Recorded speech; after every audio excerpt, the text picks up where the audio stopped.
Bom dia, bom dia. Hoje o episódio é só comigo. Para quem não me conhece, eu sou a Maria. Hoje não tenho convidado nenhum. Este episódio foi zero estruturado, ok? Queria só falar convosco um bocadinho porque sinto que nunca o faço e eu acabei por criar o podcast mesmo para fazer rants de 2 horas e meia convosco, por isso fiquem por aí. Hoje eu queria começar por dar aqui algumas notícias, que o podcast vai mudar de nome. Até agora tinha-se chamado Saúde 80-20 e tinha este nome por causa do princípio de Pareto, que eu também expliquei no primeiro episódio, mas depois foi um nome que, à medida que eu ia gravando os episódios, não me estava a fazer muito sentido, além de que, entretanto, surgiu outro podcast com um nome semelhante, outro estrangeiro também, e então eu pensei que era a altura perfeita, até porque eu já não me estava a identificar e a partir de hoje o podcast chama-se Visita de Médica. Foi inspirado e sugerido pela Bia, do Good View, que vai ser onde eu vou começar a gravar alguns podcasts.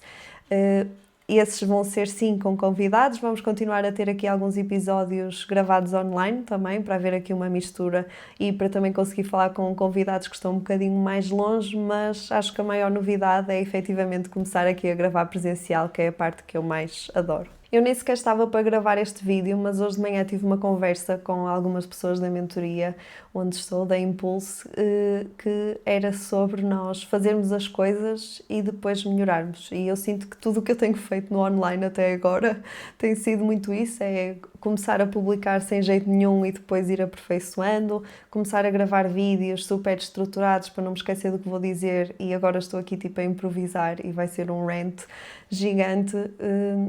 Sempre do pressuposto de que se eu não experimentar, também não consigo ficar boa numa coisa que nunca fiz. E eu estar à espera que as coisas se alinhem todas e que eu seja muito boa e fique tudo perfeito para eu efetivamente as começar a fazer, nunca vai acontecer, por isso cá estamos e vou aproveitar também este episódio para trazer aqui alguns conceitos que eu tenho pensado, algumas situações que têm acontecido, fazer aqui um ponto de situação de vida no geral e também responder a algumas perguntas que foram colocando no Instagram. Tenho aqui o computador para não me perder, porque senão efetivamente isto são 7 horas e as minhas cadelas não aguentam tanto tempo sair à rua, ok? Assim, em termos de updates de vida propriamente, começando se calhar com a parte pessoal, não há assim grandes novidades. Continuo com o João, continuo com as cadelas, continuamos em Guimarães a vivê-las. Em termos de trabalho, que eu sei que gostam sempre de perguntar o que é que eu ando a fazer, neste momento estou no 3º ano de Medicina Geral e Familiar, do internato, a trabalhar em Guimarães. Estou também a fazer urgências num hospital privado, além de estar a dar consultas para uma empresa de teleconsultas e, além disso, ainda tenho a parte das minhas consultas online. Disto tudo, o que é que eu gosto mais, efetivamente, é do online, por isso o resto é só para me aguentar até poder fazer só o online. Mas tem sido bastante cansativo porque, como eu também quero começar a investir mais na marca e no podcast, que é o que eu gosto mais de fazer, tenho feito muitos turnos, tenho dado aqui muitas disponibilidades que às vezes nem tenho, que é para ajudar aqui um bocadinho financeiramente a suportar estes custos todos, mas acho que tem sido uma boa decisão. E é isso. Agora tenho também de começar a estudar para o exame do 3º ano do internato, que ainda não comecei a fazer, mas uma coisa de cada vez, porque ainda estamos em agosto e o exame é só em janeiro, por isso isto claramente é um problema da Maria do futuro. Perguntaram-me também como é que estava efetivamente a correr o internato da MGF e eu, entretanto, notei que estou sempre a dizer efetivamente e é uma coisa que eu estou a tentar corrigir, por isso fiquem comigo e até comentem tipo, o número de vezes que eu neste episódio digo efetivamente, porque é assustador quando eu estou a editar.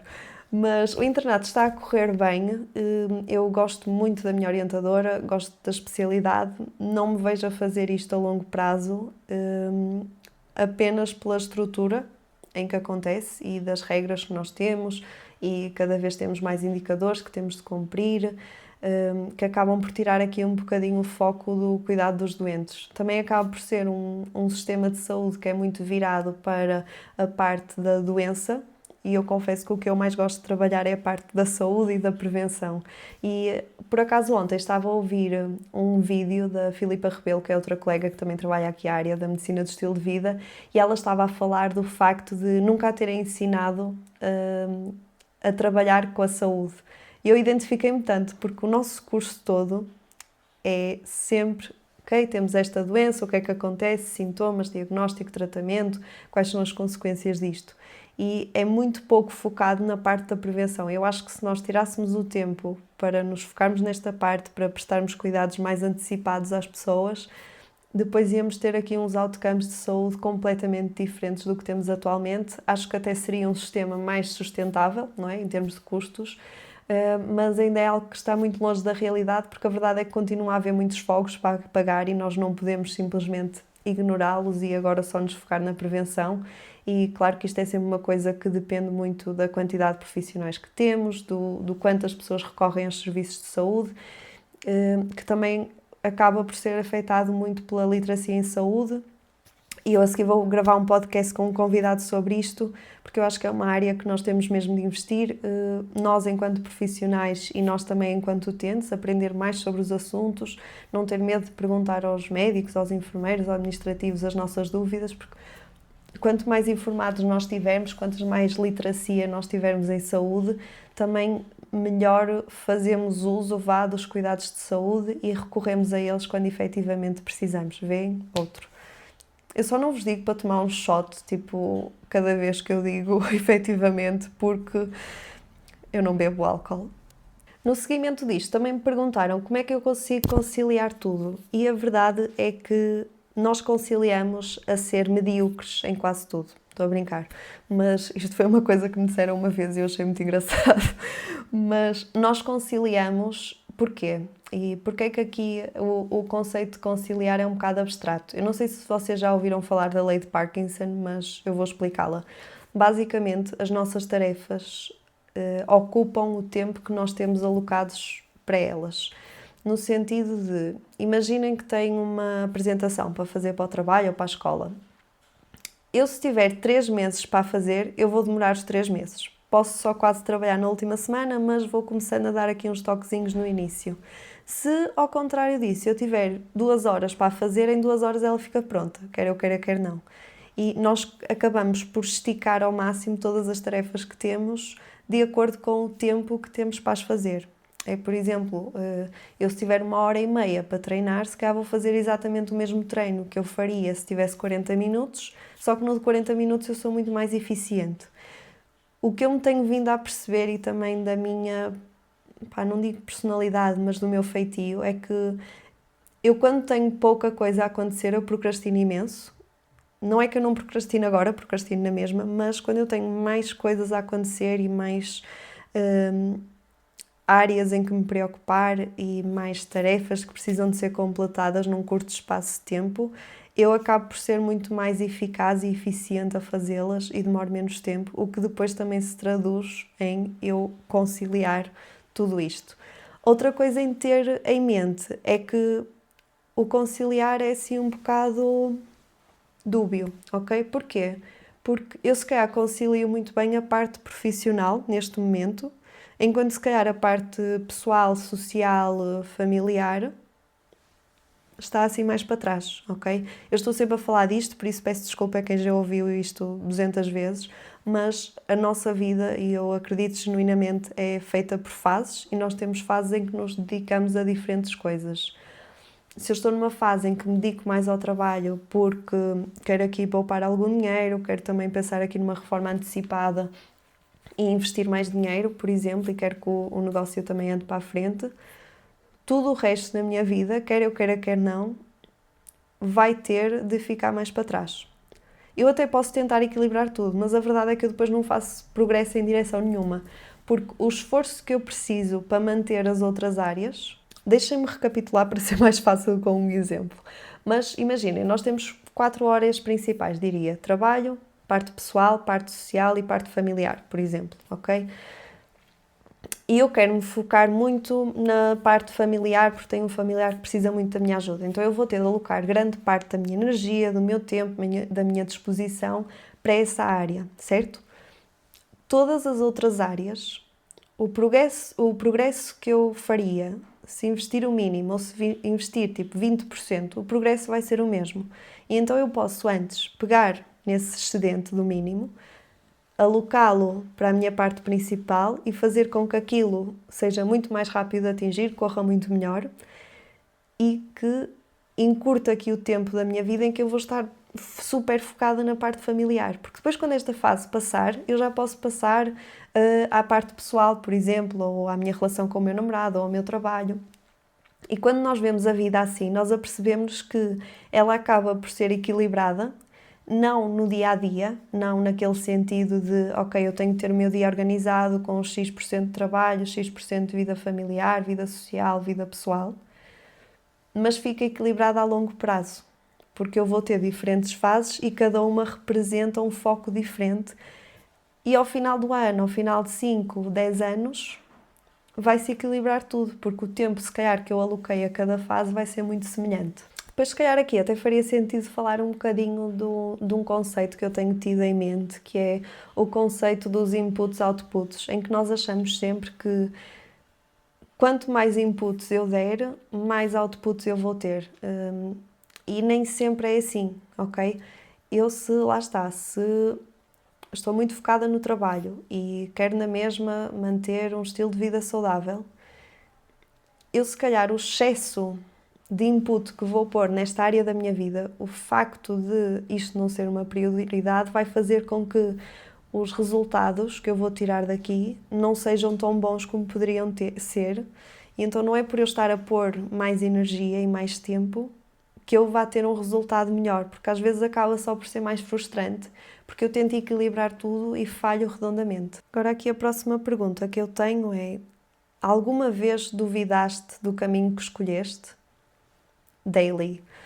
Quer dizer, agora acho que nem tanto, porque identifico-me mais com o que estou a fazer e acho que tenho algum jeito no que faço e o feedback também é bom, mas principalmente durante o curso foi tipo um horror, porque para quem não sabe, eu sempre tive, se calhar vou chamar mesmo fobia, porque eu chegava a desmaiar e tudo, sempre que via sangue, sempre que via agulhas, sempre que via procedimentos.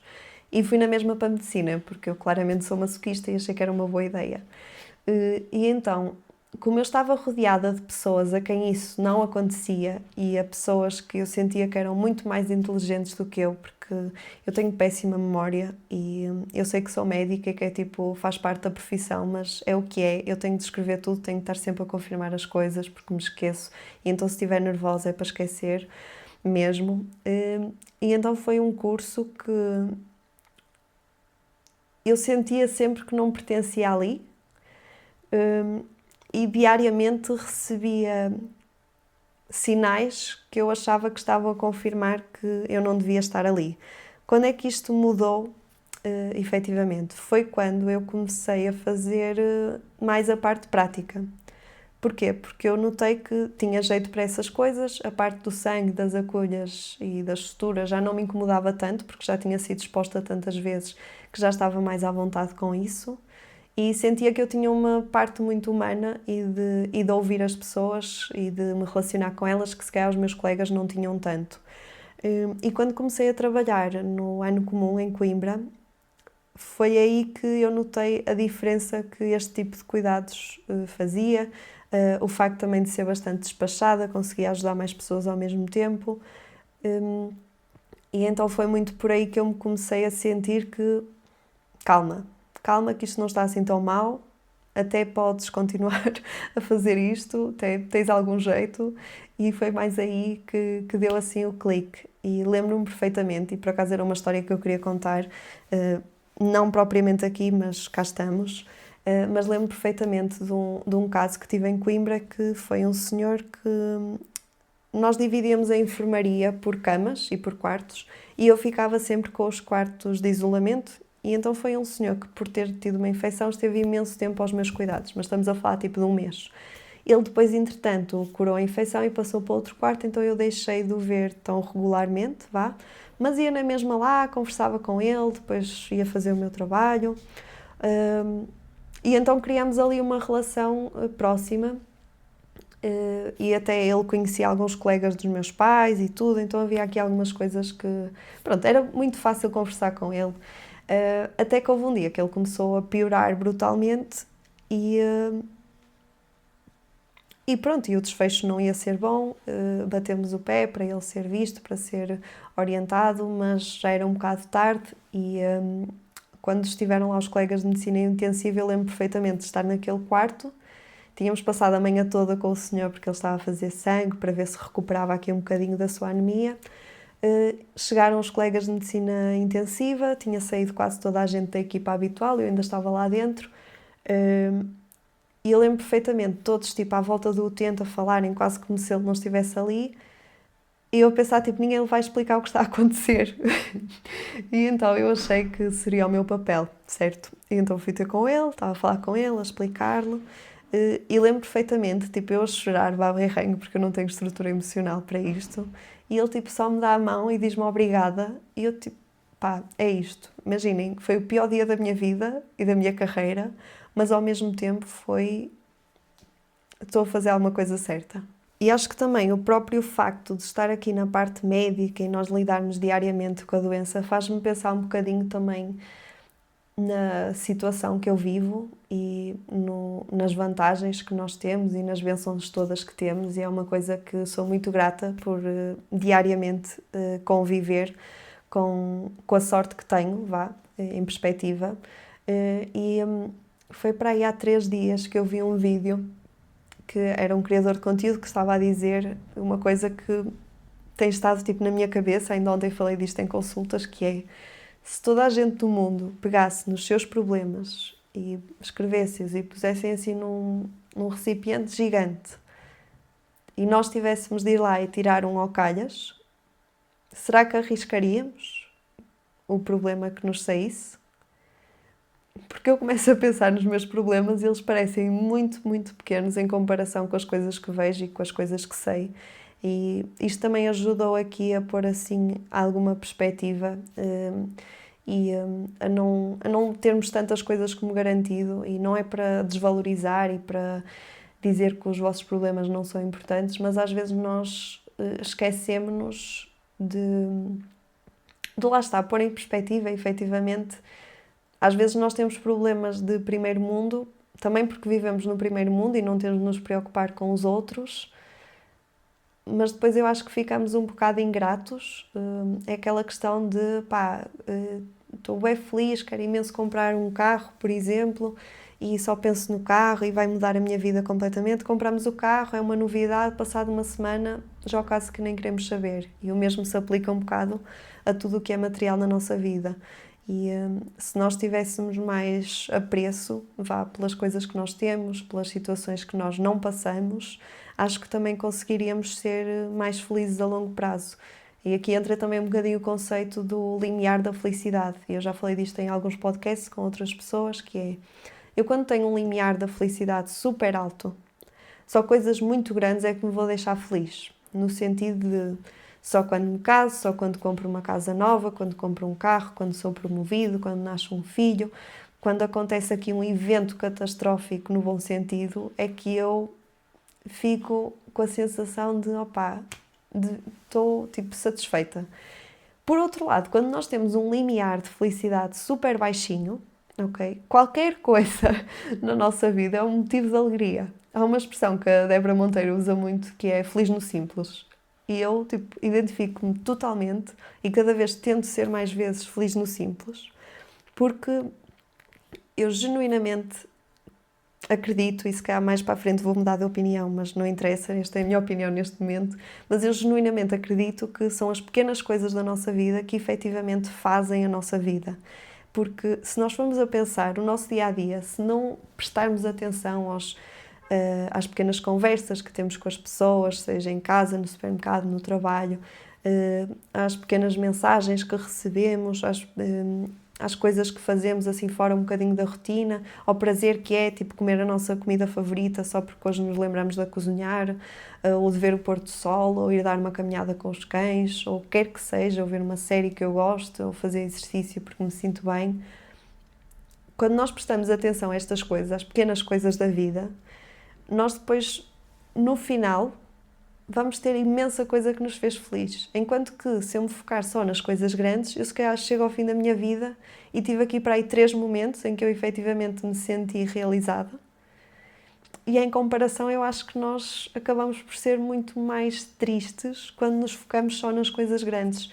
Até há um livro que é o Don't Sweat the Small Stuff e é muito focado no nós termos atenção aos pormenores das coisas e nós não nos importarmos com o tal 1% de melhoria. Mas eu acho que são estas pequenas coisas que depois fazem a diferença, porque nós todos já tivemos a sensação de passou esta semana e foi exatamente igual à anterior e agora é fim de semana e foi exatamente igual aos outros fins de semana todos e eu nem sequer estou presente nas coisas que faço, nem sequer estou atenta, estou sempre a pensar noutras coisas e isto deixa-nos esgotados e frustrados porque não tiramos grande prazer da nossa vida. Enquanto que, se por exemplo, eu quando estou a lavar a louça, estou mesmo presente em lavar a louça e estou a pensar, ok, o que aconteceu de bom, quais são aqui as sensações que eu estou a sentir, para onde é que o meu cérebro me leva quando está aqui em piloto automático, se fizer o mesmo quando estou a estender a roupa, se for passear as cadelas e estiver muito presente no que está a acontecer, eu acho que retiro muito mais da vida em si e acho que os nossos dias também são mais felizes do que se eu tratar tudo como mais uma tarefa e estou a estender a roupa e a ouvir um podcast ao mesmo tempo, porque tenho de ouvir o podcast para ser produtiva e aprender alguma coisa, ou então até vou dar uma caminhada com as cadelas, mas vou porque quero fazer mais exercício e disseram-me na internet que tinha de dar 10 mil passos por dia e então eu vejo isto como uma tarefa e eu não, acabo por não tirar prazer nenhum das pequenas coisas. Também me têm perguntado muitas vezes que livros é que eu ando a ler. E além de romances de hockey, porque tem de ser, eu recentemente estive a reler a Bíblia dos Átomos Atómicos e uma frase que me ficou mesmo na cabeça e eu tenho tentado transpô-la vá para toda a gente com quem eu falo, por isso vocês são os próximos e eu tenho aqui escrita para eu não me enganar. Mas a frase é: não faz sentido continuares a querer uma coisa se não estás disposto a fazer o que é preciso para a ter. Se não queres viver o estilo de vida, liberta-te do desejo. Querer o resultado, mas não querer o processo, é garantir desilusão. Claro que isto foi traduzido, ok? Porque o meu livro está em inglês. Mas eu acho que faz tanto sentido. Nós temos sempre muitas ambições, muitas coisas que achamos que queremos, ou porque até mesmo com a internet vimos alguém que tem uma vida diferente da nossa e nós queremos isso, ou que comprou uma mala nova e nós também a queremos, ou que tem um negócio que corre bué bem e nós também adorávamos ter, mas depois esquecemos do o que é que a pessoa teve de abdicar para ter este outcome, não é? Imaginem que eu quero correr uma maratona, por exemplo. Eu que normalmente corro tipo 5 km e já me chega, porque senão é muito tempo a correr. Ok, eu quero muito isto, mas eu não quero ter o trabalho de acordar mais cedo todos os dias para conseguir fazer treinos longos, não quero deixar de fazer noites para conseguir ir correr ao fim de semana durante mais tempo, não quero andar com as coisas todas atrás para conseguir correr com as minhas cadelas e dar-lhe aqui reforços durante a corrida, não quero obcecar tanto com a minha alimentação para poder estar na minha forma física melhor para a maratona, não quero aqui se calhar deixar de lado os jantares para conseguir aqui optimizar as coisas. No final do dia, eu não quero isto, ok? Eu até gostava de querer isto, mas quando eu olho para isto vem à custa de quê? O que é que eu tenho de fazer para ter este outcome?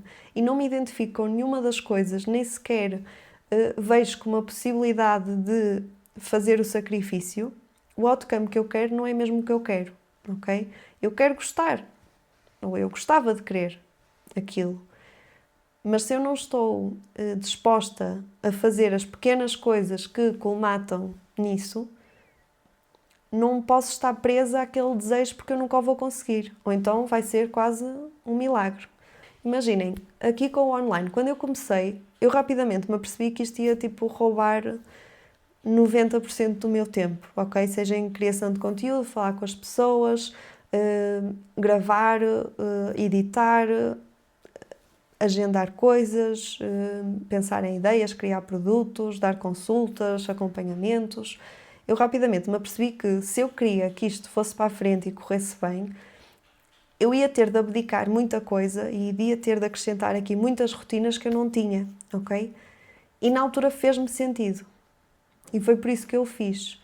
Porque se fosse o oposto, e eu via alguém que tinha a agenda cheia de consultas e fazia o que queria e não trabalhava por conta de outrem, mas eu começava a pensar, ok, mas não me faz sentido abdicar tipo de noites fora para ficar a trabalhar, não me faz sentido tipo aproveitar os tempos livres da urgência para criar posts, não me faz sentido estar a fazer noite e em vez de ir dormir ficar a escrever newsletters, não me faz sentido em vez de ir passear no fim de semana ficar a gravar podcasts com convidados. Não me faz sentido pegar no meu dinheiro, que poderia ir para férias ou para roupa ou o que quer que fosse, ou para investir, e investir no meu podcast, por exemplo. Okay? Se isto não me fizesse sentido, eu nunca na vida poderia querer, quer dizer, podia, mas não ia fazer muito sentido também eu querer este outcome, porque eu não estava disposta ao esforço que ia requerer conseguir aquilo. E eu acho que é muito isto, nós às vezes achamos que queremos mudar de hábitos e até gostávamos de ser mais saudáveis, mas temos sempre de pensar, ok, isto vai ser à custa de quê? Ok? E é por isso que o nosso porquê de queremos as coisas, porque é que queremos mudar, porque é que queremos ser mais saudáveis, tem de estar super presente, porque senão isto vai dar bué trabalho. É verdade, ok? Porque quando confrontados entre ficar no sofá ou ir correr 20 km, o nosso cérebro se calhar vai preferir o conforto, ok? Porque nós adoramos o conforto. Nós não gostamos de ir para o meio da rua correr porque pode acontecer qualquer coisa, ok? É desconfortável e o nosso cérebro não gosta do desconforto.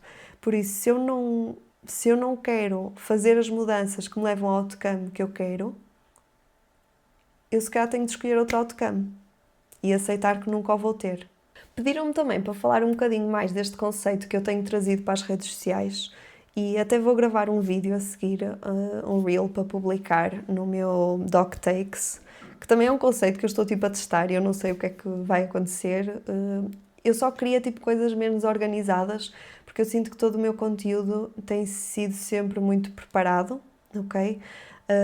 Tirando os podcasts que efetivamente é mais improviso em cima do joelho e é o que eu mais gosto de fazer, por isso eu pensei, opá, vou pegar nisto e vou levar para as outras coisas e é por isso que cá estamos, ok? Mas pediram-me para explicar este conceito que é as nossas amizades, as nossas relações nascem da inconveniência. E se calhar à primeira vista isto parece assim um bocado mentira, não é? Porque se eu adoro as pessoas que eu adoro, não é inconveniente para mim.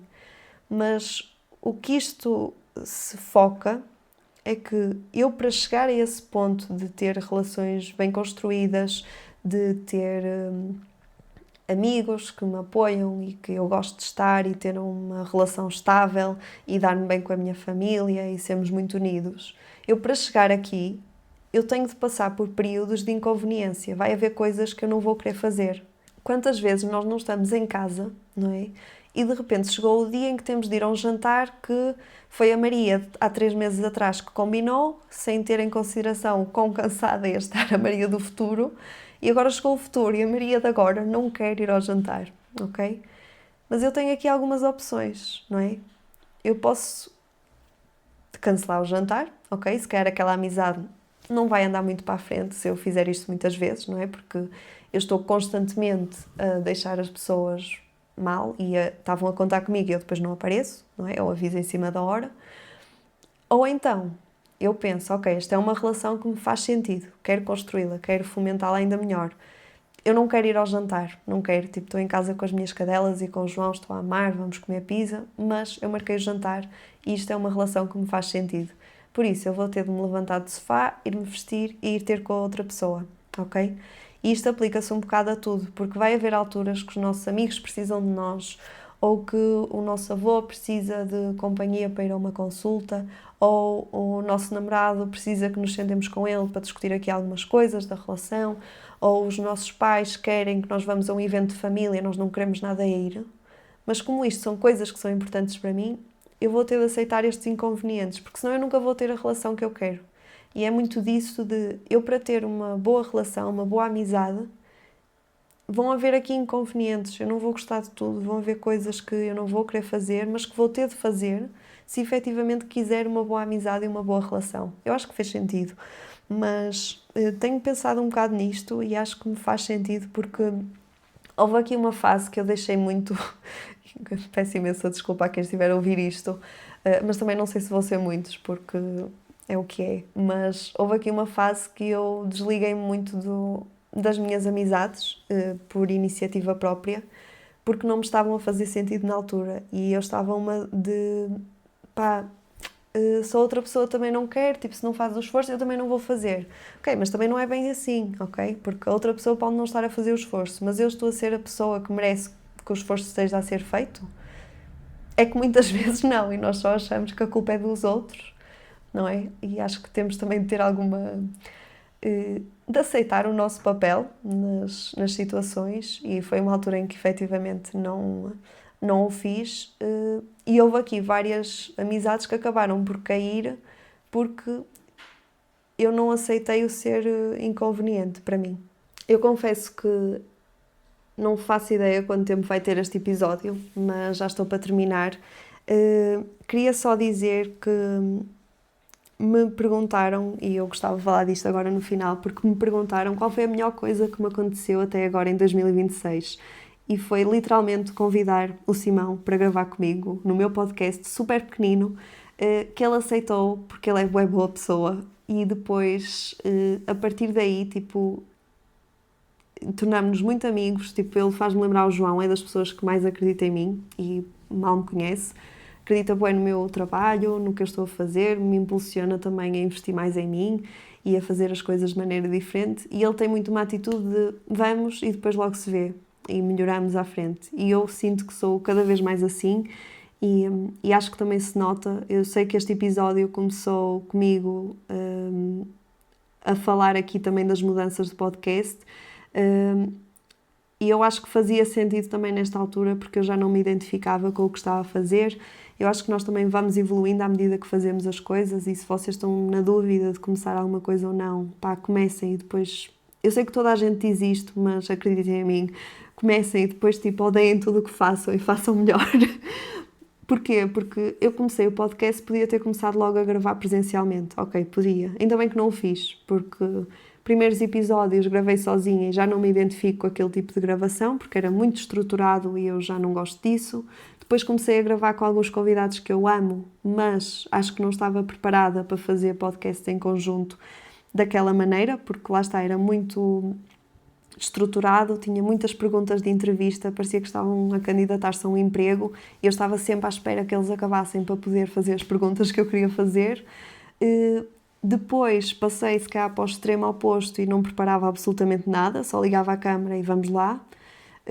Agora acho que está mais equilibrado, acho que estão melhores as perguntas, acho que também os convidados estão mais alinhados comigo e com a mensagem que eu quero passar. Agora vamos passar para gravações presenciais, ok? E a primeira ronda de convidados que tenho, eu só penso, tipo, nunca mais chega o dia de gravação. E por mim eu gravava presencialmente todos os dias, só que não dá para fazer porque eu trabalho em muito sítio. Mas é efetivamente o que eu gosto mais de fazer. Acho que no futuro adorava fazer isto a tempo inteiro. Adorava que fosse uma coisa que fosse rentável também, porque gosto de falar com as pessoas, gosto de aprender com elas e foi muito por isso que eu criei o podcast, não só para fazer rants de 1 hora, como estou a fazer agora, mas também para conhecer pessoas e conhecer ideias diferentes e também trazer estas coisas para depois para a minha prática, porque acho que me complementa muito bem. Este episódio começou, lá está, a dizer que íamos mudar o nome do podcast e a partir de agora chama-se Visita de Médica e eu identifico muito mais e faz-me, confesso, quando a Bia me sugeriu, eu adorei porque faz-me lembrar o meu avô, porque sempre que eu vou lá eu acabo por ficar pouquinho tempo, depois tenho de ir trabalhar ou assim, e ele disse sempre, isto é mesmo Visita de Médica, e eu tipo, meu vizinho. E para quem não conhece o meu avô, tipo, ele é um amor e eu um dia vou fazer um podcast com ele e acho que ia ser tipo caos total. Mas pronto, estou muito entusiasmada com esta fase nova. Queria pedir-vos tipo feedback, por favor, se gostam deste tipo de episódio, se não gostam, querem que eu faça mais, querem que traga mais perguntas, querem que eu nunca mais grave sozinha e que foque só nos convidados. Adorava ter feedback. Quero também que comentem quantas vezes eu disse efetivamente ao longo deste episódio para ser um banho de humildade para mim e eu parar de o fazer porque está muito crítico. Não sei quem é que está aqui até ao final, mas queria só agradecer mais uma vez por apoiarem o projeto, apoiarem o meu trabalho e espero também trazer-vos conversas interessantes agora no futuro. As que trouxe até agora, na minha opinião, já foram bem boas, mas eu sou biased. Mas é isso. Um beijinho e até à próxima.